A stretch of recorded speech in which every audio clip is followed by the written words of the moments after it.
Fashion designing and garment technology കോഴ്സിലേക്ക് ഈ അധ്യയന വർഷത്തേക്കുള്ള അഡ്മിഷൻ ആരംഭിച്ചിരിക്കുന്നു. Oxford school of fashion designing centre, Khadeeja building, Nilambur road, Wandoor. Pothukal Bhoothanam Kavalappara ഇരുൾക്കുന്നിൽ പരിക്കേറ്റ നിലയിൽ കണ്ടെത്തിയ കാട്ടാനയ്ക്ക് വനംവകുപ്പ് ജീവനക്കാർ ചികിത്സ നൽകി തുടങ്ങി. ഭക്ഷ്യവസ്തുക്കളിൽ മരുന്ന് വെച്ചാണ് ആനയ്ക്ക് നൽകുന്നത്. ഇതിൽ ആദ്യഘട്ടം ബുധനാഴ്ച നൽകിയതായാണ് ഉദ്യോഗസ്ഥർ പറയുന്നത്. 2-3 ഘട്ടങ്ങൾ വെള്ളിയാഴ്ചയും നൽകി. കൈതച്ചക്ക, ചക്ക എന്നിവയിൽ മരുന്നുകൾ വെച്ച് അവശനായ ആനയുടെ അടുത്ത് എത്തിക്കുകയാണ് വനം ജീവനക്കാർ ചെയ്യുന്നത്. നടക്കാൻ ബുദ്ധിമുട്ടുള്ള ആന ഭക്ഷ്യവസ്തുക്കൾ കഴിക്കുമ്പോൾ മരുന്നും അകത്ത് ചെല്ലും.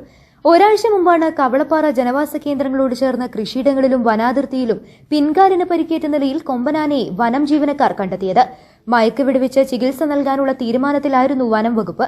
ഇതിനായി വനം വെറ്ററിനറി സർജൻ അരുൺ സത്യന്റെ നേതൃത്വത്തിലുള്ള സംഘം ഒരാഴ്ചയായി ആനയെ നിരീക്ഷിച്ചു വരികയായിരുന്നു. ഇതിനിടെ ചികിത്സ നൽകാനുള്ള ശ്രമത്തിനിടെ ആന സംഘത്തിന് നേരെ തിരികുകയും ഭയന്നോടുന്നതിനിടെ വെള്ളിമിറ്റം സ്വദേശിയായ താൽക്കാലിക വാച്ചർ തോമസിന് വീണ് പരിക്കേൽക്കുകയും ചെയ്തിരുന്നു. വനം ജീവനക്കാരായ വിജേന്ദ്രകുമാർ, സനോജ്, സുനിൽ, വാച്ചർമാരായ ബിജു, പ്രദീപ്, മത്തായിക്കുട്ടി എന്നിവരുടെ നേതൃത്വത്തിലാണ് വെള്ളിയാഴ്ച ആനയ്ക്ക് മരുന്നുകൾ നൽകിയത്. സ്വകാര്യ വ്യക്തിയുടെ കൃഷിയിടത്തിലെ തെങ്ങ് മറിച്ചിട്ടപ്പോൾ സമീപമുള്ള വൈദ്യുതി തൂൺ പിൻകാലിൽ വീണാണ് ആനയ്ക്ക് പരിക്കേറ്റത്. ദിവസത്തോളമായി ഞാൻ അവിടെ ഒരു ഇലക്ട്രിക് പോസ്റ്റ് തള്ളിയിട്ട് പിന്നെ പോസ്റ്റ് കൊണ്ടിട്ടാണ് ഇതിന് പരിക്കേറ്റെന്ന് തോന്നുന്നത്. വാലിൻ്റെ മുറിവൊക്കെ ഇങ്ങനെ കാണുന്നത്. പിന്നെ കുറച്ച് എല്ലാ ദിവസവും തന്നെ അവർ വരുന്നുണ്ട്, അവർ നോക്കുന്നുണ്ട്. ഇന്നിപ്പം മരുന്നൊക്കെ അവർ എറിഞ്ഞ് ചക്കക്കുള്ളിലൊക്കെ ആക്കിയിട്ട് എറിഞ്ഞിട്ട് കൊടുത്തായിരുന്നു. അത് കുറേ തിന്ന് കുറേ തുപ്പിക്കളഞ്ഞു. അങ്ങനെ കുറച്ചൊക്കെ മരുന്ന് അതിനുള്ളിൽ കയറിയിട്ടുണ്ട്. ചക്കയ്ക്ക് അത് പൈനാപ്പിൾ കൊടുത്തു, പൈനാപ്പിൾ എടുത്തില്ല, കഴിച്ചൊന്നുമില്ല.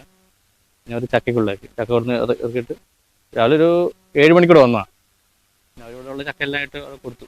അപ്പോൾ അത് ഇറക്കി കഴിഞ്ഞപ്പോൾ ചെറിയ ചെറിയ പീസാക്കി അതിൻ്റെ ഉള്ളിൽ മരുന്ന് വെച്ചിട്ട് അവരിട്ട് കൊടുത്തു. അപ്പോൾ ആദ്യം കാണുന്നേക്കാളും കുറച്ചുകൂടി നടക്കാൻ ബെറ്റർ ആയിട്ടുണ്ട്. പിന്നെ ഇപ്പം അങ്ങനെ ഇത് ചെയ്യുന്നൊന്നുമില്ല, ശല്യം ചെയ്യുന്നൊന്നുമില്ല, ആകാരത്തേക്ക് ഓടി വരുന്നൊന്നുമില്ല. തിരിഞ്ഞു നിൽക്കും. പിന്നെ മണത്തോളം മറ്റേ ആകാരത്തിൽ ചാടി വരുമായിരുന്നു. അപ്പോൾ അത് കുഴപ്പമൊന്നുമില്ല, തിന്ന് പോകുന്നുണ്ട്, ഭക്ഷണം കഴിക്കുന്നുണ്ട്, വേറെ കുഴപ്പമൊന്നും കാണിക്കുന്നില്ല. അങ്ങനെ പോകുന്നുണ്ട്. പശുക്കുട്ടികളൊക്കെ അടുത്ത് ചെന്നപ്പോൾ അതൊന്നും ശല്യം ചെയ്യുന്നില്ല. അതങ്ങനെ എന്ത് ചെയ്തു, വനംവകുപ്പ് ഒന്ന് ചക്കിട്ട് കൊടുത്തു. News bureau, Edakkara. സ്വന്തം ഹൈസ്പീഡ് ഇന്റർനെറ്റ്, നമ്മുടെ സ്വന്തം ഇന്റർനെറ്റ്.